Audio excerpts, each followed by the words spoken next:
So I want to assure the public, foot and mouth disease vaccine has been used in this country for 60 good years. Nothing has changed about this vaccine. Nothing. So I want to assure the public that it is the same. But again, we are telling the public that this is how our vaccine looks like.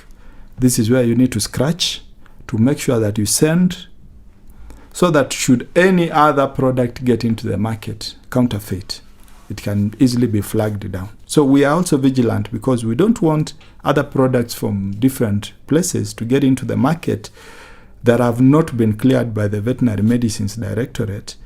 And then now we have these issues coming up. We are protecting our product, we are protecting the farmers, and we are ensuring that we stick to our business, which is to protect livestock against diseases.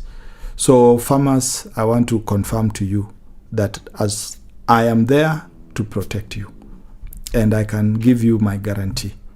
And I would want to state categorically that KVA is not against vaccination.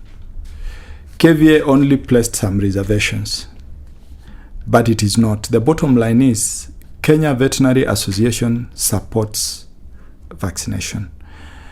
And the reservations that Kenya Veterinary Association had placed is, can we just stay the project a bit so that we put a few things in order? The drive is local. The drive is informed by purely local mechanisms. And I mentioned the issue of trade. And actually the thinking was very simple. If livestock industry has been contributing to up to 12% of the GDP without government's intervention, now, what if the government intervenes? And let me tell you, by the way, it is not about vaccination alone. The government is doing a lot. There are three key drivers in livestock production, in the livestock industry. And the first one is nutrition, the second one is genetics, and the third one is disease. So, unfortunately, the politicians only singled out disease control. Why are they not mentioning what the government is doing concerning matters nutrition, matters concerning breeding? Because the government is doing a lot. We have done a 3-area focus to be able to grow our livestock industry, ensure that we have adequate feeds, ensure that we have superior breeds that are able to produce what the market requires, and then control the diseases so that we can access all the markets. Hello viewers, welcome to our one-on-one interview with Managing Director of KEVEVAPI, Kenya Veterinary Vaccine Production Institute. I'll be interviewing him about the livestock vaccination that was officially launched yesterday in Laikipia with the aim of vaccinating 22 million livestock. First thing first, Bonemdi, welcome to KBC and to Iftin FM. Thank you, Sharif. I would like you to make us understand the importance of this massive livestock vaccination, and why now. Thank you. We are happy that the government has focused on vaccination. This is a very unique opportunity, not just for KEVEVAPI, but also for livestock farmers. Remember, in the past, we've had campaigns that have not been to this magnitude. And the reason why the government got interested in carrying out these exercises is because we have traditionally been producing our livestock and selling it locally. But now, because we are able to sell most of our cash crops overseas to get better prices, but for livestock, we have had one big impediment, which is livestock diseases. And when His Excellency was briefed by the technical persons, and they said we cannot reach some of the markets, including the Qatar market that we lost, simply because of livestock diseases. His Excellency directed that we can control these diseases and we should embark on the same. And he took a lead, and he is the one during Madaraka Day who pronounced that we are going to carry out mass vaccination. And he has taken the lead from the front. And this is largely because of trade issues. And this is an opportunity for us to be able to sell our meat, because our meat is prime meat. In most of these countries, they are doing industrial production of meat. But in our case, we have grass-fed, it's organic kind of meat, but we are only limited by diseases. So why only diseases? So that is why we are here to carry out mass vaccination. What are the diseases that will be targeted for this vaccination? Thank you. We have 2 diseases.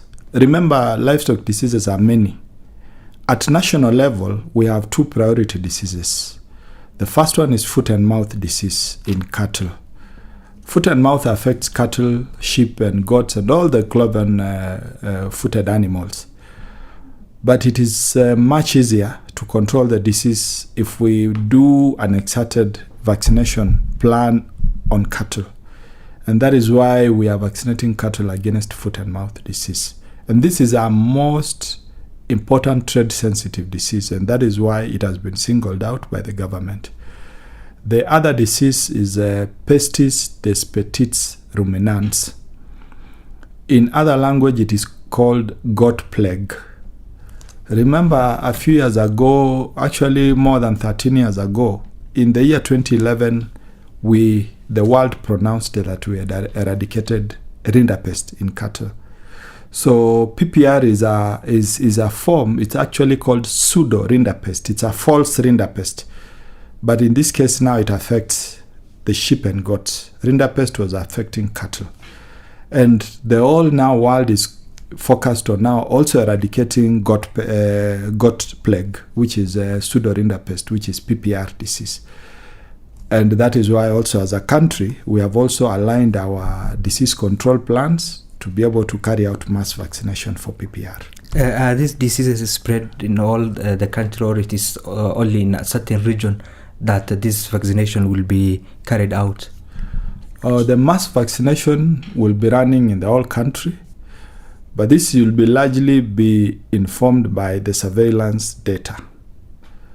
When it comes to PPR is a disease that is everywhere. And do you know how PPR spread? The disease entered Kenya through the northern part. That's in Uganda, in Turkana. But because of trade issues, the disease spread to other counties and the rest of the country. And this is because you'd go to the market and get a very nice gala goat. Some would even go to slaughterhouses. Before the animals enter the slaughterhouse, they are bought outside.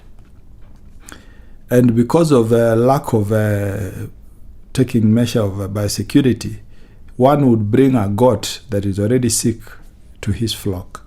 And that is why PPR spread all over. FMD, we have an elaborate surveillance plan for FMD disease. And I'm very certain that the Director of Veterinary Services, as he carries out mass vaccination, he'll focus on surveillance data that is available. Yes. I understand the vaccination is voluntary. What will happen if some of the pastoral communities or some of the livestock farmers refuse to vaccinate their animals? And the way this disease is spread is through the movement of the animals, the migration, all those things. Will we be able to achieve our goals? When it comes to disease control, vaccination is just one. There are several methods of disease control, but vaccination is just one. So I would want to say vaccination in itself is one of the major, but also alongside vaccination there is movement control. And you remember during COVID, that one became very apparent. And now, in fact, after COVID, we should not be having any problem explaining why vaccination is important, because people saw what normally happens when there is a disease outbreak. We normally place what is called quarantine. There's limited movement of people in and out of infected zones. And number 2, vaccination now starts so that you are building what is called herd immunity. And this is what we talk about, 70 to 80% of the population should be protected against the disease. That is the herd immunity level that we are looking at. It will be unfortunate if we do not achieve a substantive percentage of the herd immunity, because if we don't focus correctly on this, and maybe we currently, I'll say foot and mouth, we are below 20% coverage. For me, I'll say this is a process. If we can achieve 50%, it will be a progress in the right direction. But we will continue educating farmers so that they understand the importance of vaccination. I want to pick, allow me to just take a little more time and pick an example of what happened sometime in the field, when I used to work in the field. There is a time we were doing FMD vaccination campaign, and we were only requesting community members to construct a cattle crash so that they bring their animals and we vaccinate free of charge. And in one area they refused. They said, you cannot force us to do a cattle crash. You just tell us where we'll get that vaccine. We'll buy, we have money, we'll buy. And we vaccinated all other areas. And that area, we did not vaccinate. I'll tell you, in another 3-4 months, the same community came to us. And they were like, where can we get that vaccine? Why?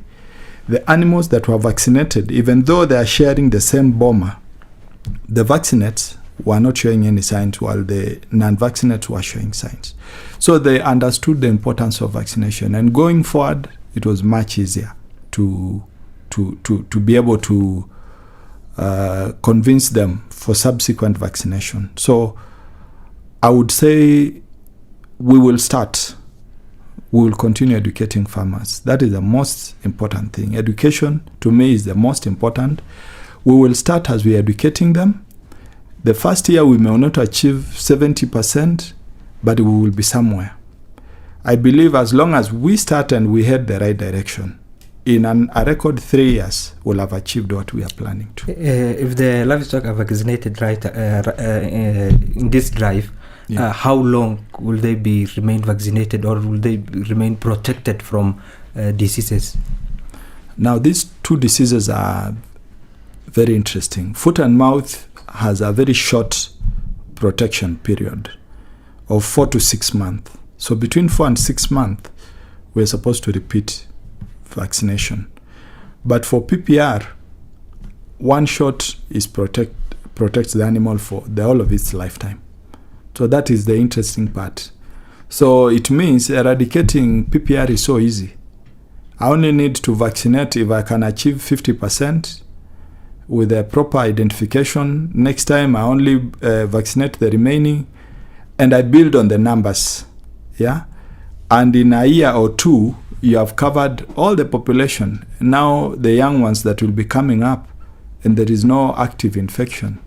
In 2-3 years, PPR will be completely controlled, even without proceeding with vaccination. There are a lot of voices against this vaccination from Kenya Veterinary Association, from the oppositions. So how safe is this vaccination? First, I'm a member of the Kenya Veterinary Association, and Dr. Kelvin is my chair. And we have sat with him and we have discussed, and I've also looked at the press briefing from KVA. And I would want to state categorically that KVA is not against vaccination.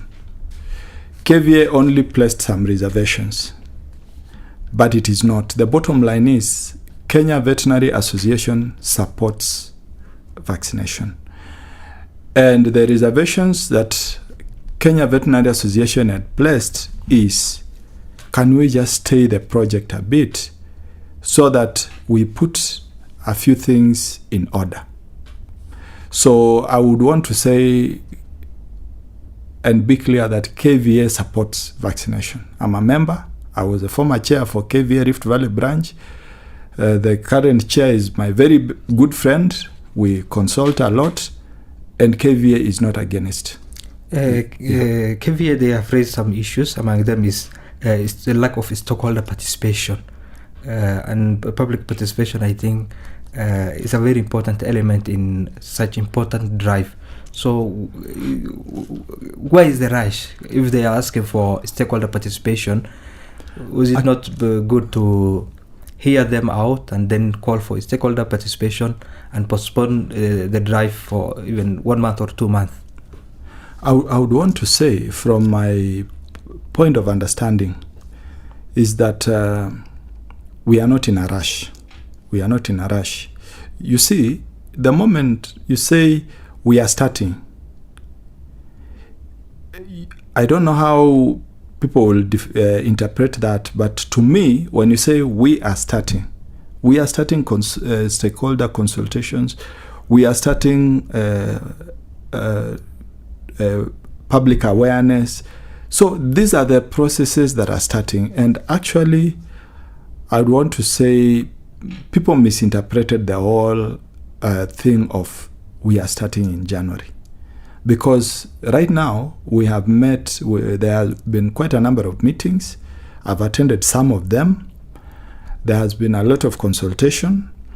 We have done a lot of public awareness through our media stations and even in the field. And we continue. This is a continuing process. So remember that the hardest thing to do is to start any journey.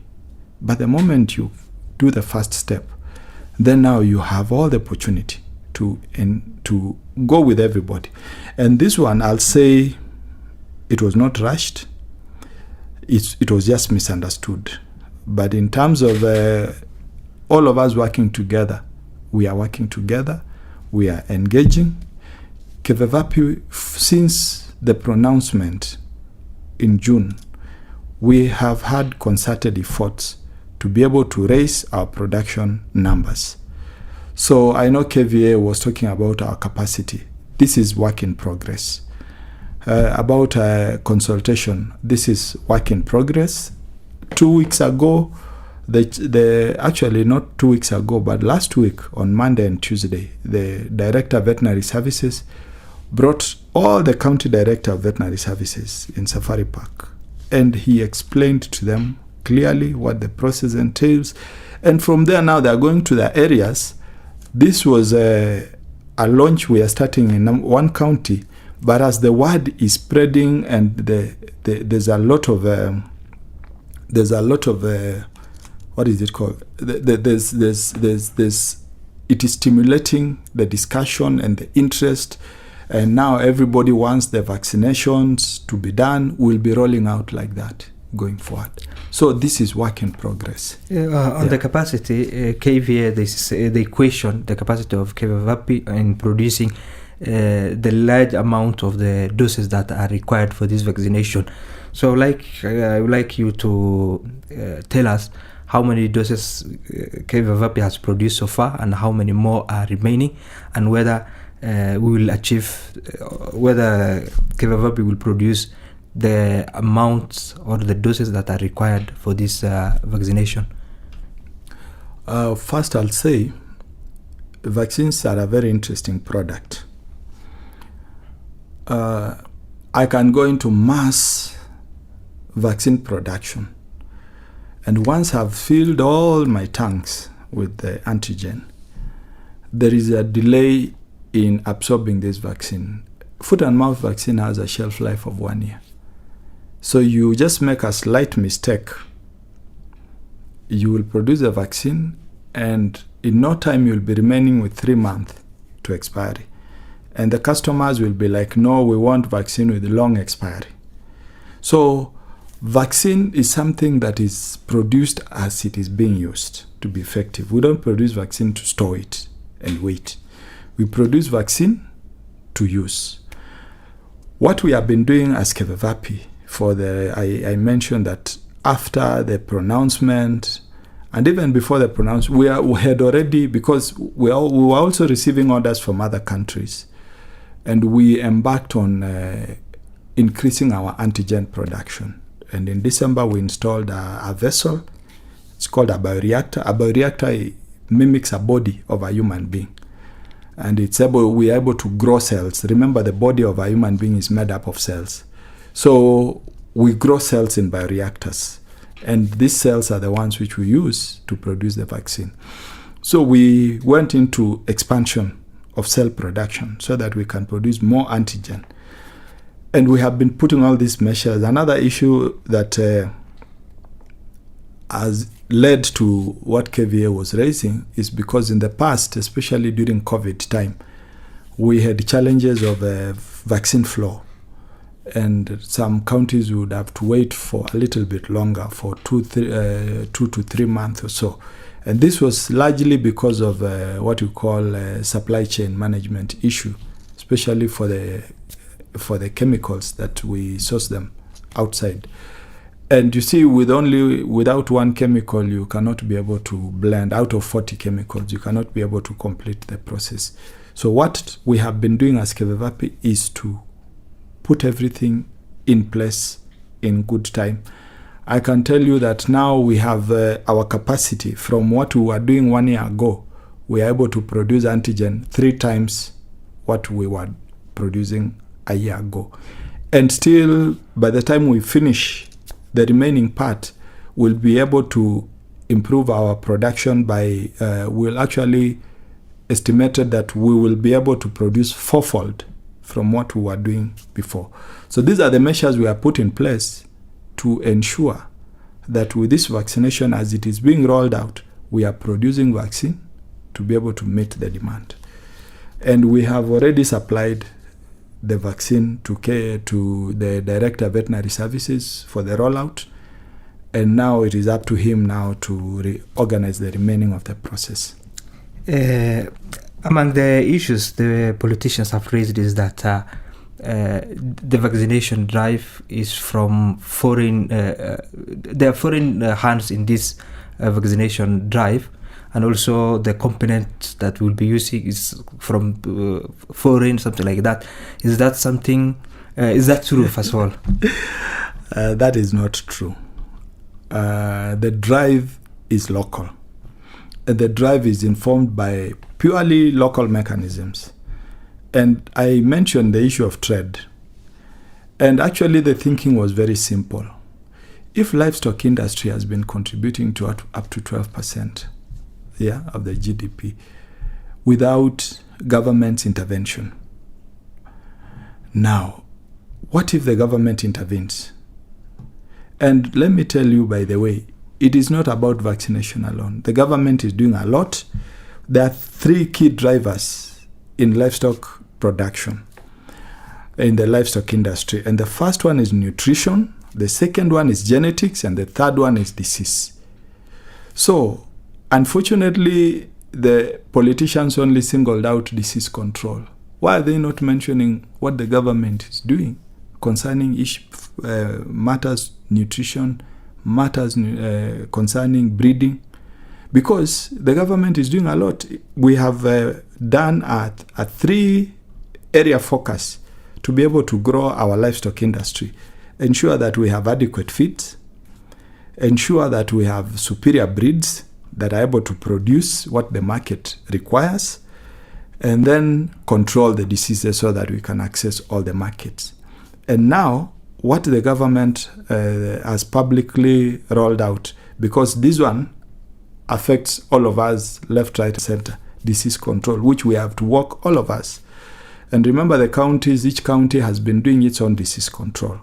But again, if one county is doing foot and mouth, the other one is doing black quat anthrax, the other one is doing lumpy skin, by the time you've protected against these diseases, by the time you finish lumpy skin, there's an outbreak of foot and mouth. So people are just running left, right, and center. There's no synchronized, harmonized vaccination plan. And this is what the national government has come in to work with the county governments to be able to stimulate trade.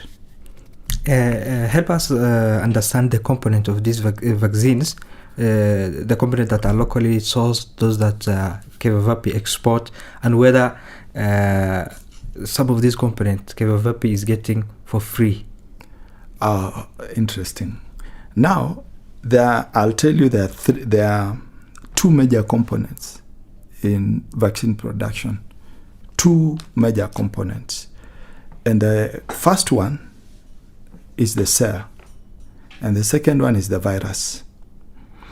What we normally do with this cell, we have a cell bank. We multiply cells. When cells have reached a certain volume, we pick the virus. We multiply the virus inside the cells. Then we inactivate the virus so that now this becomes our antigen. That is the key component of vaccine. The rest, we call them excipients. Now, the issue here is, are we getting cells from somewhere else? No. We have our own cell bank that has been there since 1960. Same cell bank. Are we getting any virus from outside? No. We have our own viruses that were isolated from the farms in the country. They're the ones which we are using to produce the vaccine against the disease. Number 3, are we making our own antigen, or we are getting antigen from elsewhere by growing cells, virus, and then getting the antigen? We are doing our own antigen in this country. So whatever these are the chemicals, there are chemicals that you get in any shop. There are chemicals that you get from and if you go to any pharmaceutical company in Babadogo here and other places and ask them, which chemicals are you using? Where are you sourcing them from? All of us are sourcing from the same, because there are no major pharmaceutical suppliers of chemicals. The key one is Merck Life Sciences, where we get most of our chemicals. We are not getting any free chemical anywhere. If you could take time and come and see how, in fact, we should be raising our prices. Why? Because everything has gone up, and we still continue playing in the same playing ground. We are buying from the same suppliers who have increased prices. So we are not getting any support. And I want to say here categorically that KEVEVAPI is a self-sustaining institution. We are not getting money from Exchequer. We are generating our own revenue. We are paying our own salaries. And all this is coming from the vaccine cell. So this is a self-sustaining institution. Yep. And currently we are not in any partnership to get free things. Thank you. Is it right to say that all the components of these vaccinations are locally sourced? I'll say they are sourced from companies. The companies are not local, because most of these pharmaceutical products, remember, in the country, our pharmaceutical industry is not so well established. So we don't have local manufacturers of a number of these chemicals. So these chemicals, we are getting them from different sources. So we have local suppliers, but even these local suppliers are getting these chemicals from other companies. A few of them we're getting from industrial area, a number of them locally. But for us to go into mass production, like any pharmaceutical company, we are buying chemicals from Merck Life Sciences. Merck Life Sciences and others are renowned pharmaceutical companies, that are selling even the chemicals that are used in the production of human pharmaceuticals are coming from these companies. We come to the end of our interview. My last 2 questions. Number 1, there are fears farmers have raised about this vaccination, where they say that this vaccine might interfere with the metabolic or the genetic of the animal. How far are those true? I want to help the farmers, and I'm happy that I was in the field for so many years, and I identify myself with the field because I was there. To date, my farmers keep on calling me and they ask me, are you telling us this vaccine is safe? I want to tell you that KEVEVAPI started producing its first dose of vaccine in 1964. And I can assure you that what we call standard operating procedure for vaccine production has not changed. Completely. It has not changed. The same chemicals we used to use are the same chemicals, because cells are very unique. You need vitamins, you need proteins, you need energy, glucose, you need to grow the cells. The cells have not migrated now to be requiring new requirements for growth. It is the same. So I want to assure the public foot and mouth disease vaccine has been used in this country for 60 good years. Nothing has changed about this vaccine. Nothing. So I want to assure the public that it is the same. But again, we are telling the public that this is how our vaccine looks like. This is where you need to scratch to make sure that you send, so that should any other product get into the market, counterfeit, it can easily be flagged down. So we are also vigilant because we don't want other products from different places to get into the market that have not been cleared by the Veterinary Medicines Directorate. And then now we have these issues coming up. We are protecting our product, we are protecting the farmers, and we are ensuring that we stick to our business, which is to protect livestock against diseases. So farmers, I want to confirm to you that as I am there to protect you, and I can give you my guarantee. Yes.